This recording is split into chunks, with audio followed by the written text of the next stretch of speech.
বিসমিল্লাহির রহমানির রহিম। সুপ্রিয় নবম দশম শ্রেণীর শিক্ষার্থী বন্ধুরা, আশা করছি তোমরা সকলে অনেক বেশি ভালো আছো এবং সুস্থ আছো। আজ আমি তোমাদের সাথে তোমাদের নবম দশম শ্রেণীর যারা কমার্স গ্রুপের শিক্ষার্থী আছো তাদের হিসাব বিজ্ঞান বইয়ের পঞ্চম অধ্যায় অর্থাৎ হিসাব অধ্যায়ের ৩ নং সৃজনশীল প্রশ্নটি সমাধান করে দেওয়ার চেষ্টা করব। তো মূল ভিডিওটি শুরু করার আগে বরাবর নেই সকলের কাছে বিনীতভাবে অনুরোধ থাকবে চ্যানেলটিকে সাবস্ক্রাইব করে পাশে থাকার জন্য। ধন্যবাদ সবাইকে। তো ৩ নং সৃজনশীলের যে তথ্যগুলো দেওয়া আছে সেগুলো হচ্ছে যে রড ও সিমেন্টের পাইকারি ব্যবসায়ী প্রতিষ্ঠান মেসার্স পদ্মা স্টিল এর 2017 সালের মার্চ মাসের কতিপয় লেনদেনগুলো নিচে দেওয়া হলো। এখানে মার্চ 2-এ বলা হয়েছে 1000 ব্যাগ সিমেন্ট ক্রয় 4 লক্ষ টাকা। মার্চ 6 রড ও সিমেন্ট পরিমাপের জন্য নতুন স্কেল ক্রয় 40,000 টাকা। মার্চ 9 পূর্বের পাওনা বাবদ চেক প্রাপ্তি 2 লাখ টাকা।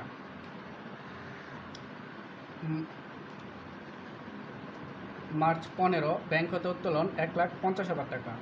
মার্চ 18 রেজা ট্রেডার্সের নিকট 200 ব্যাগ সিমেন্ট বিক্রয় 1 লাখ টাকা। মার্চ 20 100 টন রড আনার জন্য ট্রাক ভাড়া প্রদান 25,000 টাকা। মার্চ 26 রেজা ট্রেডার্স হতে 10 ব্যাগ সিমেন্ট ফেরত এলো।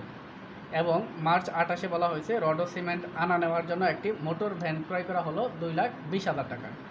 তো এই ছিল তোমাদের তথ্যগুলো এবং তোমার করণীয়গুলো হচ্ছে উপযুক্ত তথ্য হতে ব্যয় হিসাবের পরিমাণ নির্ণয় করো। এবং খ নম্বরে বলা হয়েছে মার্চ 2 থেকে মার্চ 15 তারিখের লেনদেনগুলো হতে হিসাবের শ্রেণীলেখ্য ডেটর ও ক্রেডিটর নির্ণয় করো। এবং গ নম্বরে বলা হয়েছে মার্চ 18 থেকে মার্চ 28 তারিখের লেনদেনগুলোর কারণ সহ ডেটর ও ক্রেডিটর নির্ণয় করো। অর্থাৎ ডেটর ক্রেডিটর বলতে আমরা বুঝবো ডেবিট এবং ক্রেডিট।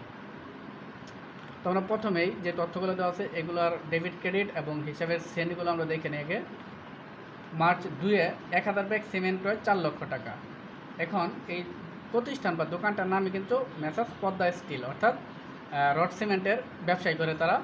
তাহলে তাদের জন্য সিমেন্ট কিন্তু পণ্য, অর্থাৎ এই পণ্য নিয়েই তারা ব্যবসা করে, সিমেন্টের কারবার নিয়ে তারা ব্যবসা করে।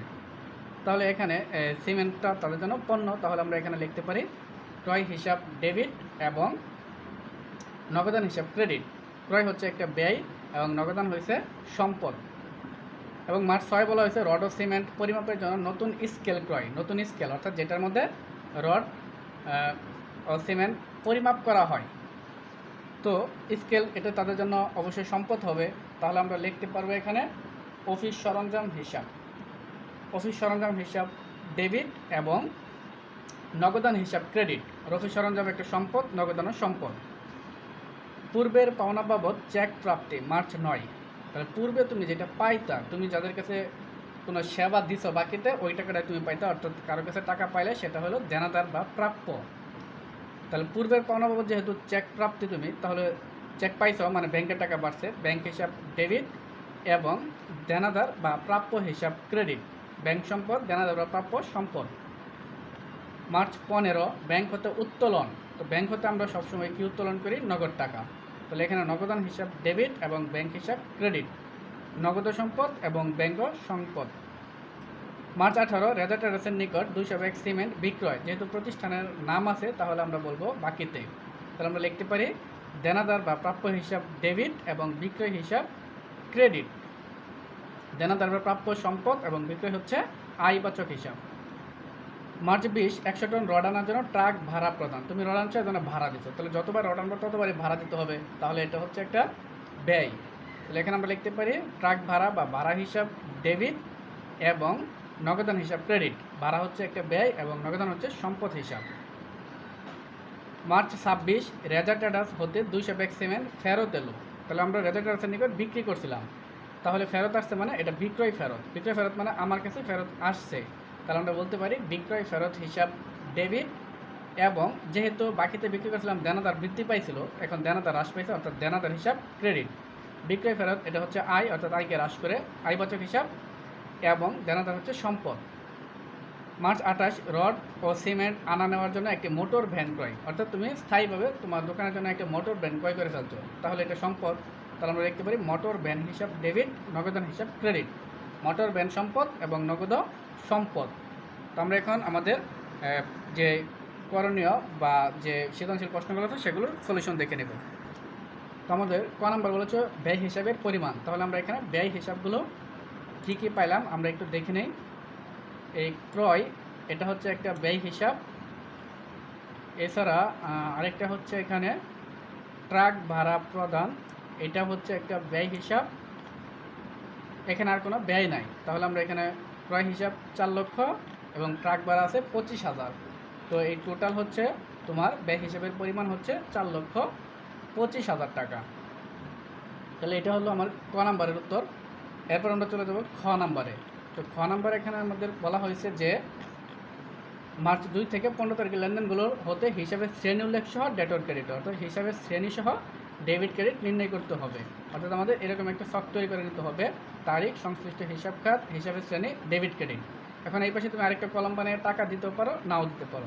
আমাদের মূল হচ্ছে হিসাবের শ্রেণী এবং ডেবিট ক্রেডিট। তাহলে আমরা মার্চ 2 থেকে একটু দেখে নেই যে মার্চ 2-এ কী ছিল। মার্চ 2-এ এখানে আমরা দেখতে পাচ্ছি আছে 1000 ব্যাগ সিমেন্ট ক্রয়। তাহলে এখানে ক্রয় হিসাব ডেবিট এবং নগদান হিসাব ক্রেডিট আমরা আগে জানছি। তাহলে ক্রয় হচ্ছে ব্যয় এবং নগদান হচ্ছে সম্পদ। তাহলে আমরা এখানে লিখতে পারি ক্রয় ডেবিট, নগদান ক্রেডিট, ব্যয় সম্পদ। এরপরে মার্চ 6-এ এখানে ছিল রড সিমেন্ট পরিমাপের জন্য নতুন স্কেল ক্রয়। তো স্কেল ক্রয় তার মানে আমরা লিখতে পারি যে অফিস সরঞ্জাম হিসাব ডেবিট এবং নগদান হিসাব ক্রেডিট। অফিস সরঞ্জাম সম্পদ, নগদান সম্পদ। এরপর হচ্ছে যে পূর্বের পাওনা বাবদ চেক প্রাপ্তি ছিল। তাহলে পূর্বের পাওনা বাবদ চেক প্রাপ্তি অর্থাৎ ব্যাংক হিসাব ডেবিট, দেনাদার প্রাপ্য হিসাব ক্রেডিট, ব্যাংক সম্পদ, দেনাদার সম্পদ।